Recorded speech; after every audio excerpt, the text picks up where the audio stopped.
é com este espírito, com este pensamento, nesse jardim, que eu queria que vocês estivessem escutando essa ministração hoje.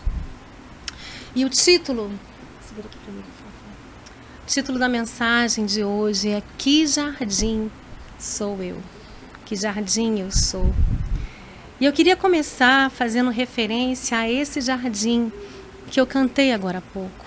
Esse jardim que está lá no Éden, o jardim que está lá em Gênesis, a partir do versículo... Eu não vou ler esse texto, mas se você quiser depois grifar lá, a partir do versículo 8, no capítulo 2 de Gênesis, Deus fala que Ele criou um jardim especialmente para a criação do homem. Ele fez toda a criação nos 6 dias, para descansar no 7º, mas o jardim, Ele criou um jardim para formar um homem e colocá-lo lá. Ele não colocou o homem solto na criação. Ele criou um espaço especial para o homem.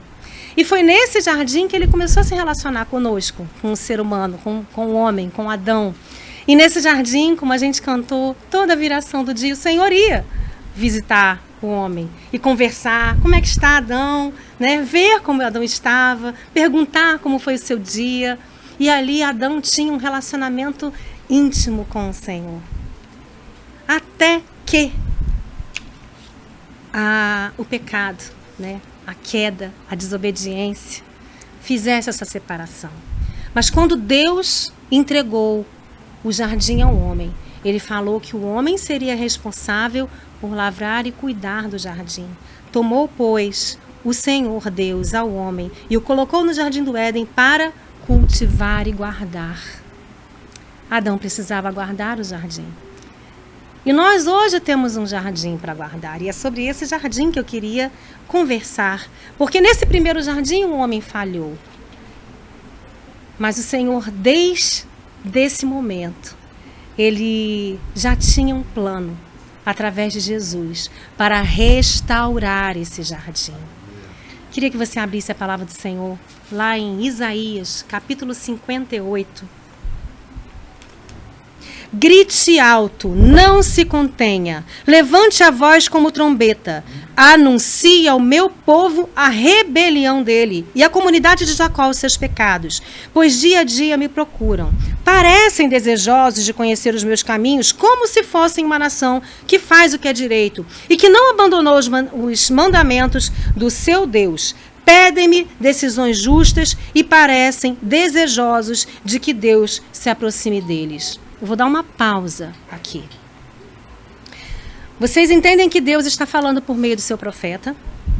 E ele pediu para o profeta, grita alto, o que eu vou falar agora sobre o meu povo. Ele está falando para o seu povo, então está falando para nós. Levante a voz como um trombeta. E ele fala, anuncia ao povo que eles estão em rebelião. E aí você pode pensar, será que é uma rebelião, né? Exatamente como aconteceu lá atrás, onde o povo pediu para Arão fazer aquele bezerro de ouro, porque isso foi uma rebelião, foi uma rebeldia do povo, né? Só que essa rebelião aqui era uma rebelião diferente. Era uma rebelião que estava acontecendo somente dentro do coração do povo. Por quê? Porque por fora, ele logo em seguida ele falou, parecem desejosos de conhecer os meus caminhos, mas só parecem. Porque quem sonda os corações e as mentes? O Senhor. E logo ele coloca na sequência, como se fossem. Então não são. Como se fosse uma nação que parece fazer o que é direito. Então não estavam fazendo o que é direito. Parecem desejosos, logo abaixo. Parecem desejosos de que Deus se aproxime deles. Mas não estavam desejosos, de fato, de que Deus se aproximasse deles. E aí, continue a leitura. Por que jejuamos, dizem, e não viste? Por que nos humilhamos e não reparaste? Contudo, no dia do seu jejum, vocês fazem o que é do agrado de vocês e exploram seus empregados. Seu jejum termina em discussão e rixa, e em brigas e socos brutais. Vocês não podem jejuar como fazem hoje e esperar que a sua voz seja ouvida do alto. Será que esse jejum que escolhi, que apenas um dia o homem se humilhe, incline a sua cabeça como o junco e se deite sobre pano de saco e cinzas? É isso que vocês chamam de jejum, um dia aceitável ao Senhor? Aqui ele não está falando que não queria que o povo jejuasse. Aqui ele só está lembrando, alertando o povo que tipo de jejum o povo estava oferecendo ao Senhor. Qual era a motivação desse jejum? Porque esse jejum que o povo estava oferecendo ao Senhor não estava subindo. E o povo estava reclamando: Senhor, eu estou aqui fazendo jejum e o Senhor não está vendo? Cadê os benefícios do jejum que eu não estou recebendo? Então eles estavam fazendo o jejum por motivação própria, para benefício próprio. E o que Deus quer com o jejum? Aí ele fala aqui na sequência: o jejum que desejo não é esse? Soltar as correntes da injustiça, desatar as cordas do jugo, pôr em liberdade os oprimidos e romper todo jugo?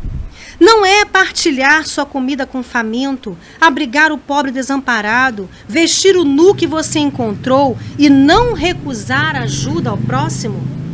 Aí sim, a sua luz irromperá como a alvorada e prontamente surgirá a sua cura.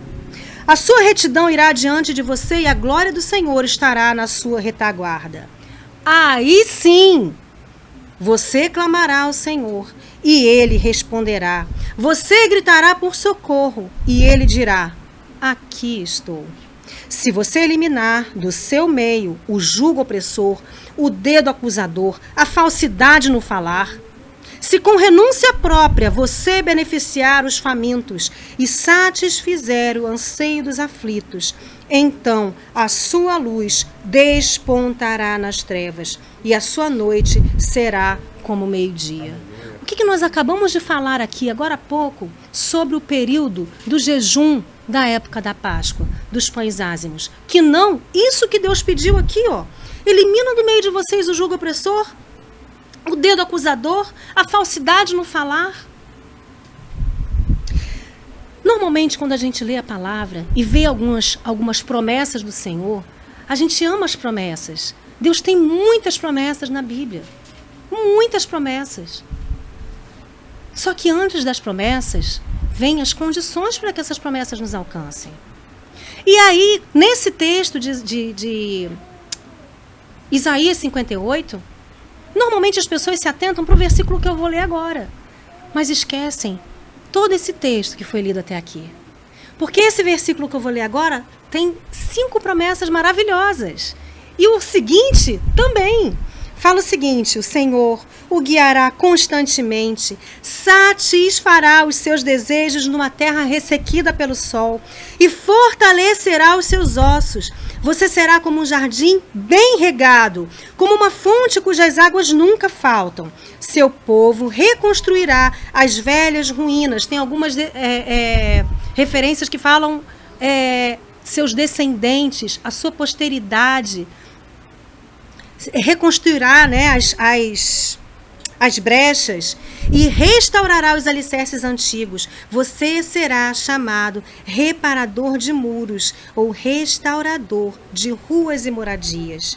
Se você vigiar seus pés para não profanar o sábado e não fazer o que bem quiser no meu dia santo.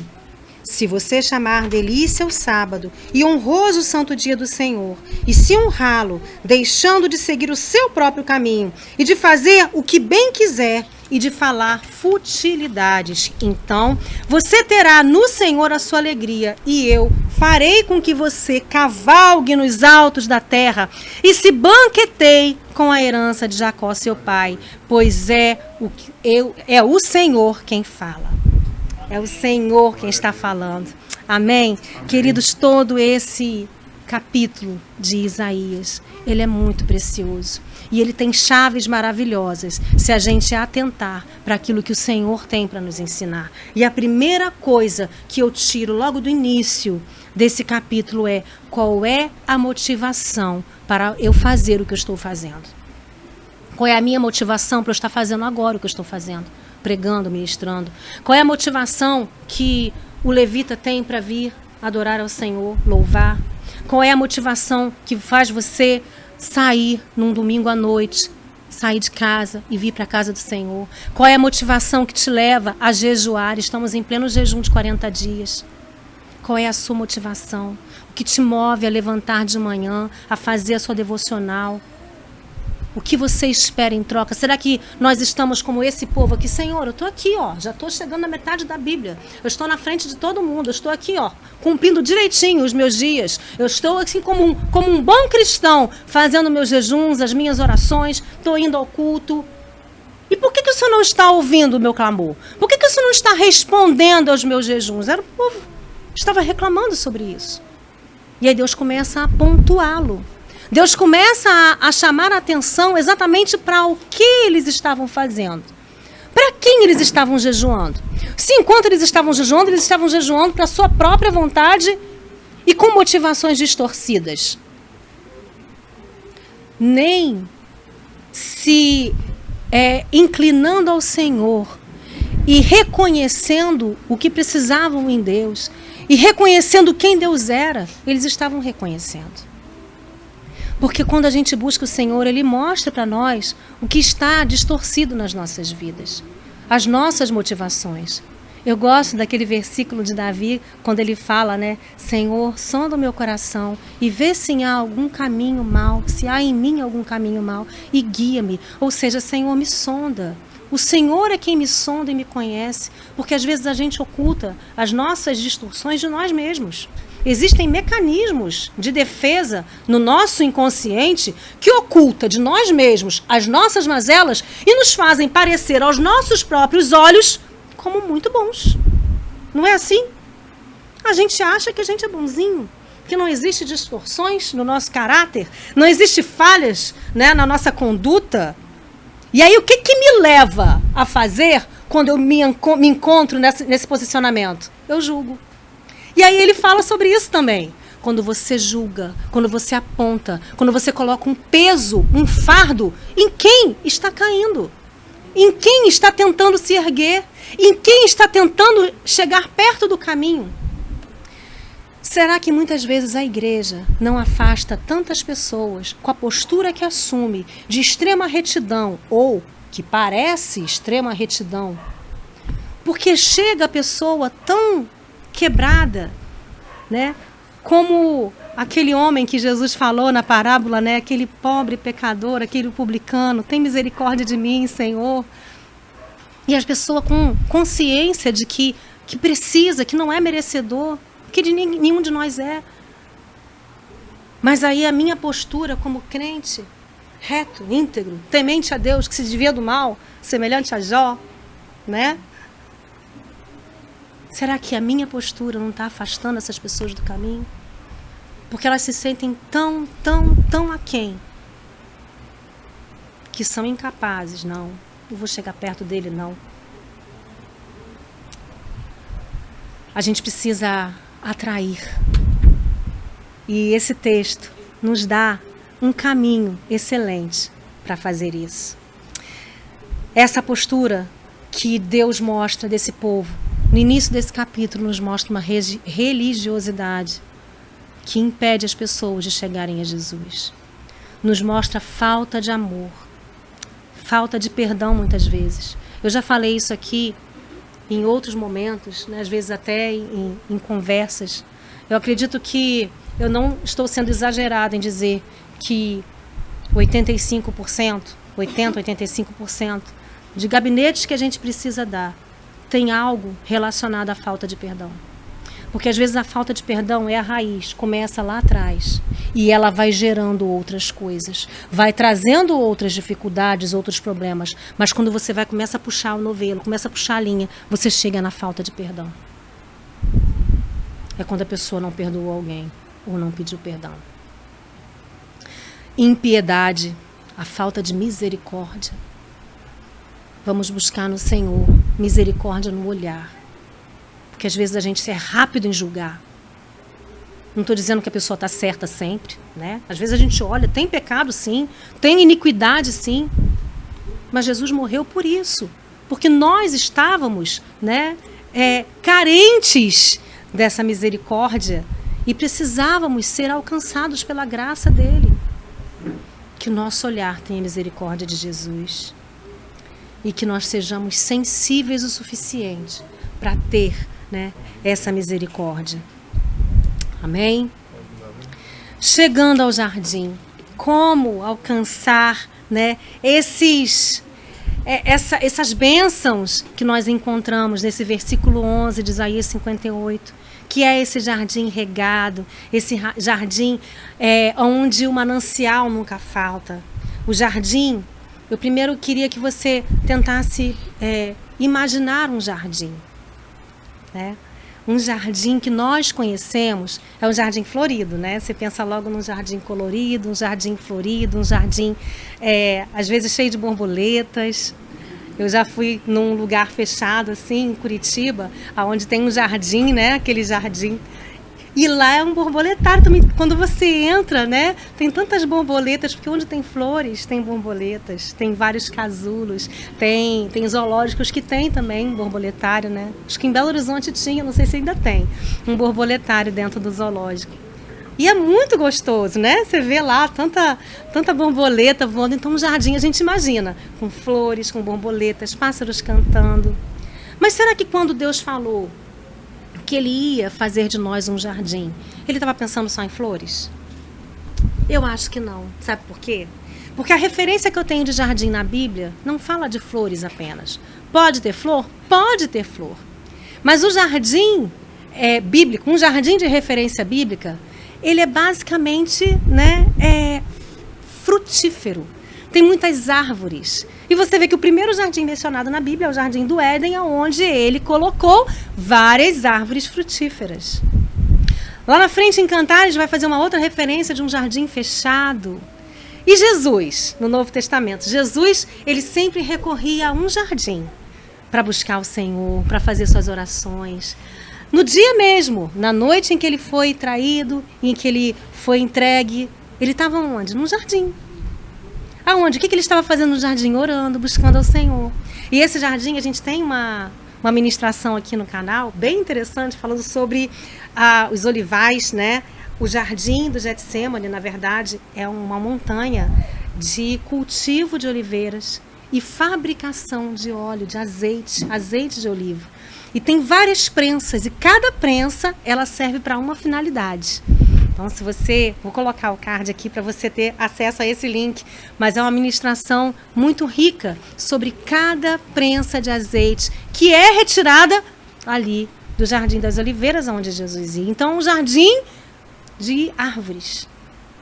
Então, pensando nesse jardim de árvores, nesse pomar, nesse lugar, né? Eu até lembrei, quando eu estava escrevendo essa ministração, de um lugar que a gente foi em São Paulo, em que a Igreja Universal, eles recriaram, né, fizeram o Templo de Salomão em São Paulo. E no pátio externo, eles recriaram o Jardim do Getsêmani, bem pequenininho, em proporções, claro, mas eles recriaram ali o Jardim do Getsêmani, inclusive trazendo árvores, trazendo uma árvore lá de Israel, trouxeram, né, replantaram ela aqui, uma árvore acho que com mais de 500 anos, uma árvore bem antiga, enfim. Que lugar agradável. Depois que você faz o tour, o passeio turístico do lado de fora, né, que você passa ali pelo Templo de Salomão e pelo tabernáculo de Moisés, do lado de fora, eles mostram, né, dentro do tabernáculo, é bem, bem bacana. E aí você dá de cara com o jardim. E aí você pode entrar no jardim e ficar quanto tempo você quiser. E já era anoitecer, tá? A gente pegou ali, chegou no jardim, já estava anoitecendo. E foi tão gostoso ficar ali, né? Só tinha gente ali, não tinha mais outros passeantes, outros turistas passeando por ali. E estava tão gostoso ali, uma paz, você podia sentar, você podia orar, um lugar assim bem aconchegante. E é assim que eu imagino o Jardim de Getsêmani, onde Jesus ia. Porque Jesus com certeza procurava um lugar retirado para orar. Um lugar tranquilo, um lugar que ele pudesse ter paz. Então, reunindo todas essas características de um jardim, eu quero que você se imagine sendo um lugar aprazível, um lugar que dê sombra, um lugar que dê alimento. Então, a primeira coisa que eu queria trazer nesse jardim é um jardim que vai falar de provisão, né? O jardim, quando você pensa nesse jardim com árvores frutíferas, é um jardim que dá frutos, é um jardim que traz provisão, é um jardim que vai abençoar outras pessoas, um jardim que vai trazer sombra, que vai trazer um ambiente gostoso. A primeira coisa que o versículo fala, no versículo 11, diz que Deus vai nos transformar, vai fazer de nós um jardim aonde Ele vai nos guiar. Um jardim em que Ele vai nos guiar até em situação adversa. Porque até em lugar árido, mesmo passando pelo deserto, é o que o texto diz. Mesmo quando nossos enfrentamentos podem ressecar-se ao nosso redor, mesmo quando o lugar onde a gente está é apertado e seco, sem vida, mesmo quando as situações ao nosso redor, o nosso país, a economia, a política, enfim, qualquer coisa que nos cerque, seja inóspito, seja árido, seja agressivo, porque deserto é um lugar agressivo. Deserto não é lugar de vida. O único momento, única forma, né, de deserto ser um lugar de vida é quando Deus te guia pelo deserto. E Ele garante que você será um jardim até no deserto. Até no lugar árido você terá condições favoráveis para florescer. Então Ele vai te dar provisão mesmo nesse deserto. Ele garante uma coisa que a gente fala muito aqui nessa igreja: força e vigor. Né? E quando a gente fala em força e vigor, não há como esquecer de Moisés e Caleb. Né? Eu fico encantada quando Deus fala: Moisés morreu com 120 anos e não se lhe faltou o vigor e nem se lhe escureceram os olhos. Outro dia eu estava falando isso com meu avô. Meu avô vai fazer 96 anos no próximo dia 13. E eu falo para ele, né? Meu avô às vezes sente uma dorzinha na coluna, uma dorzinha nas pernas. Eu falei assim: vô, o senhor já está andando com essas pernas há muito tempo. Mas olha, Moisés chegou a 120 anos e não lhe faltou o vigor. Aqui em casa a gente brinca, né? Com aquele vigor de Caleb. Caleb chegou aos 80 anos com a força de 40. Aliás, melhor ainda, que ele falou assim: eu tenho mais força e mais coragem para enfrentar do que quando eu tinha 40 anos. E ele já estava com 85, não era nem 80. A Bíblia fala, vocês que estão acompanhando a leitura, ele já estava com 85 anos. Então é isso que Deus faz conosco. Não é para acompanhar o padrão de vida lá de fora, não. Porque quando Deus nos transforma num jardim, principalmente num jardim bem regado, e a gente já aprendeu, na Bíblia não tem palavra à toa, é porque Ele faz coisas que lá fora parece loucura. Né? Você pensa assim: um homem de 80 anos com vigor de 40, um homem de 120 anos com força. Antigamente, quando eu era mais nova, eu pensava assim: não, mas é que a contagem do tempo bíblico era diferente. Não era não. Não era não. Eles chegavam sim a 120 anos com vigor. E foi o que aconteceu com Moisés. Eu profetizo que aconteça conosco, em nome de Jesus. Então Ele garante que o jardim seja bem regado. Não é pouco regado, não. E muito alimento a dar a quem precisa. E é interessante que essas duas características, né, sobre estar regado, ter alimento, fala de provisão para os outros. Não é provisão somente para mim. Então, quando Deus faz alguma coisa para o seu filho, quando Ele promete coisas para você, nunca se engane. Ele está de olho no outro também. Amém? Quando Ele fala que é para você, eu quero te abençoar, é semente para você semear na vida do outro, para você superabundar na vida do outro. Então, o que é de um jardim bem regado, cheio de frutos, com sombras, se não for para alimentar outras pessoas, se não for para dar sombra, se não for para trazer tranquilidade para quem chega perto, né? Refrigério, muita sombra, paz e tranquilidade. E, queridos, essa troca, essa entrega me lembra que as coisas que Deus faz na nossa vida tem um segredo para ter continuidade. Ele fala que o jardim vai ser bem regado e com águas que nunca mais pararão de jorrar. É o que o versículo fala, não é isso? Não faltará água, continuará jorrando de forma ininterrupta. Quando você recebe as bênçãos de Deus e represa, você se torna como um mar morto. O mar morto, ele recebe águas do Rio Jordão. O Rio Jordão, ele recebe águas e ele continua dando. O mar da Galileia é um mar abundante, um mar onde você vê em várias passagens bíblicas os discípulos fazendo pescas, as grandes pescas maravilhosas foram no mar da Galileia. E o mar da Galileia desemboca no Rio Jordão, e o Rio Jordão desemboca no Mar Morto. E o Mar Morto não desemboca. Sabe o que vive no Mar Morto? Bactéria. Só bactéria, que não precisa de nada para viver. Mais nada. Uma ou outra alga. Mais nada, não tem vida. Porque não dá. Então, quer um segredo para você ter sempre? Dá. Dá fruto, dá sombra, dá refrigério, dá paz, dá tranquilidade. Porque é isso que o Senhor promete para você. É isso que Ele promete para aqueles que querem, né, que desejam ser transformados nesse jardim do Senhor. A abundância sem fim, pois além de dizer que o jardim será bem regado, ele afirma que a fonte nunca vai parar de jorrar. E isso me lembra quando Jesus fala àquela mulher na beira do poço: aquele que beber de mim, rios de águas vivas fluirão do seu interior. Querido, essas águas que Deus fala aqui em Isaías não são águas normais, são águas que descem da fonte, águas que descem do trono de Deus. Essas águas jorram do trono do Senhor, chegam até você, inundam a sua vida, trazem paz e tranquilidade, geram frutos em você e derramam para a vida eterna, para que você possa jorrar na vida dos outros. Não seja como um jardim seco. Não seja como um jardim aberto à visitação de qualquer um. Porque, como eu falei aqui no início, lá em Cantares faz referência a um jardim fechado.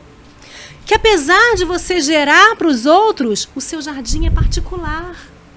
Sabe quem habita o seu jardim? O Rei dos Reis, o Senhor dos Senhores.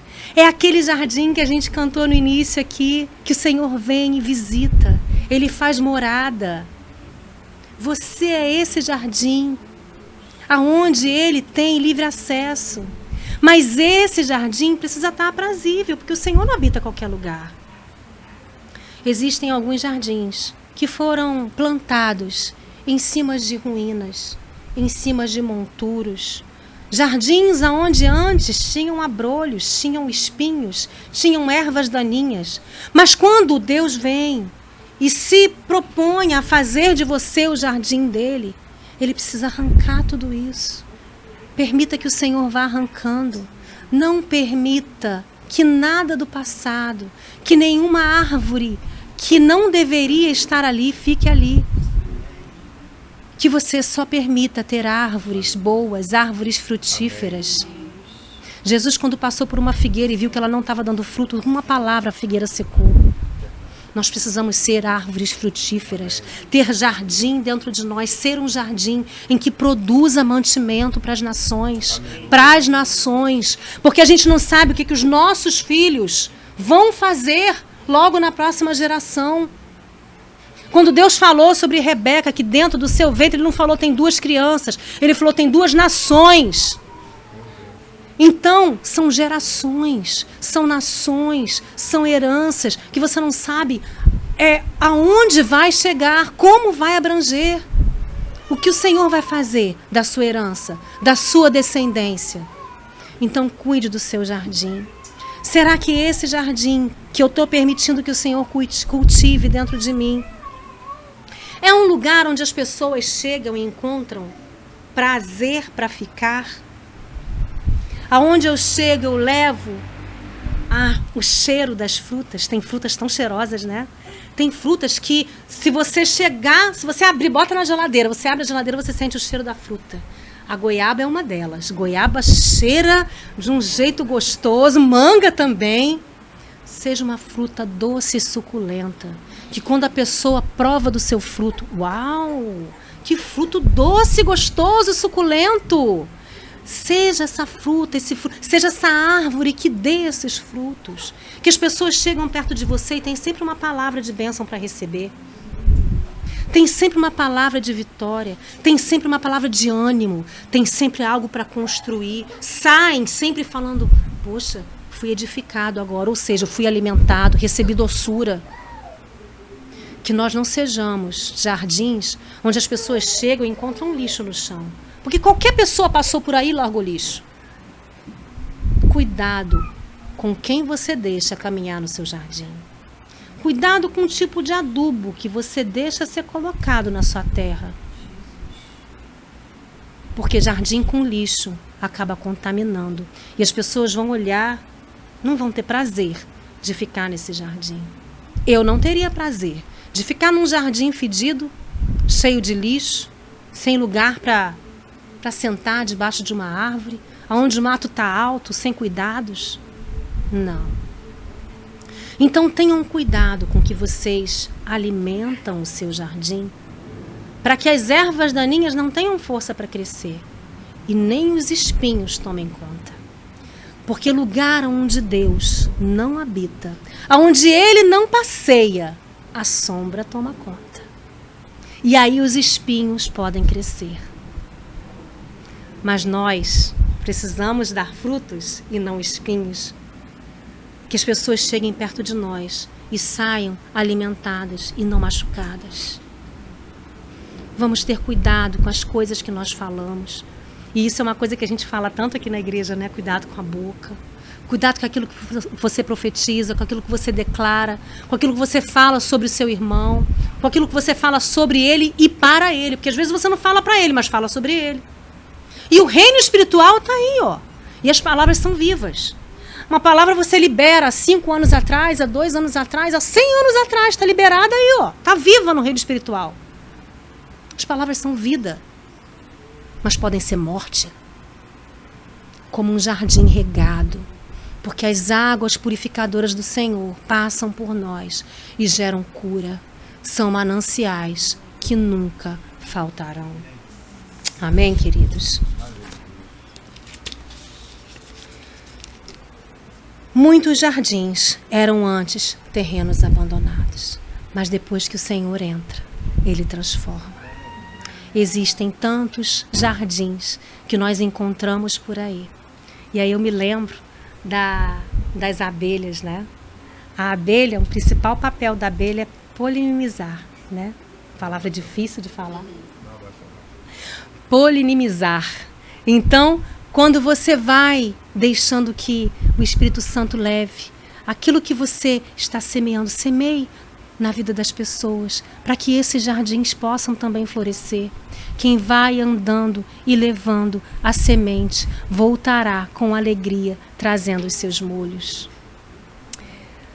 Naquele grande dia, no dia em que nós iremos prestar conta ao Senhor, no trono do Senhor, Ele vai perguntar, pedir de nós, o que nós fizemos com aquilo que Ele nos deu. O que nós fizemos, né, com as sementes que Ele nos deu. E nós prestaremos conta. Do que nós fizemos com o talento, com o tempo, com a vida, que nós não venhamos a desperdiçar. Cada uma dessas sementes que são geradas dentro do nosso jardim. Existem muitos jardins ressecados, secos, precisando de vida do Senhor. E a água está em nós, jorrando através de nós, como disse Jesus.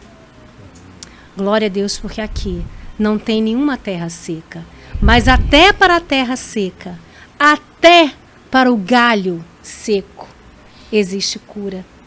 Porque o cheiro das águas, ao cheiro das águas, o Senhor faz brotar um renovo. Porque Ele é a água viva. Que essas águas que correm do trono e passam por nós possam alcançar a muitos. Quando eu era pequena, eu devia ter a idade da Sofia, mais ou menos. Eu estava na escola, na hora do recreio. E eu lembro que uma menina, eu era de igreja batista tradicional, então eu não tinha assim contato com experiências do mundo sobrenatural, né, de visões, anjo, essas coisas, gente com palavra profética, nunca tinha ouvido falar.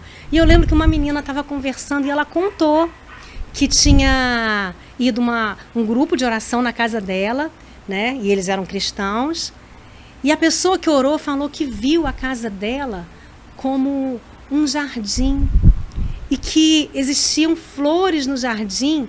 E ela via que as flores do jardim da casa dela, que a casa dela, né, estava exalando perfume para a vizinhança. E aí eu lembrei disso hoje. Aí eu olhei aquilo, falei, engraçado isso, né? Eu fiquei imaginando lá a casa como uma flor, perfumando. E eu desejei aquilo. Eu falei, Senhor, eu quero que a minha casa seja assim. Ainda quando eu era pequena, né? Mas eu creio que era assim, né? Eu cresci num lar abençoado, num lar onde a gente era um jardim plantado pelo Senhor e que abençoava muitas pessoas e continua abençoando até hoje. E a minha palavra para vocês, uma palavra, né, profética, seja que a sua família seja uma casa assim, que os lares ao seu redor possam sentir o perfume da rosa de Saron, possa receber, né, essas águas. Se o cheiro das águas já traz vida, você imagina água jorrando da sua casa, água transbordando, né, da sua casa. Que haja o transbordar do Senhor na sua vida, que aonde você for, você possa semear, você possa distribuir frutos doces, viçosos, suculentos, que saia da sua boca palavras de bênção, palavras de cura, palavras de crescimento, em nome de Jesus. Amém. Que você seja manancial cujas águas nunca faltem, porque a fonte é o trono de Deus. Amém. Queria pedir para você se colocar de pé.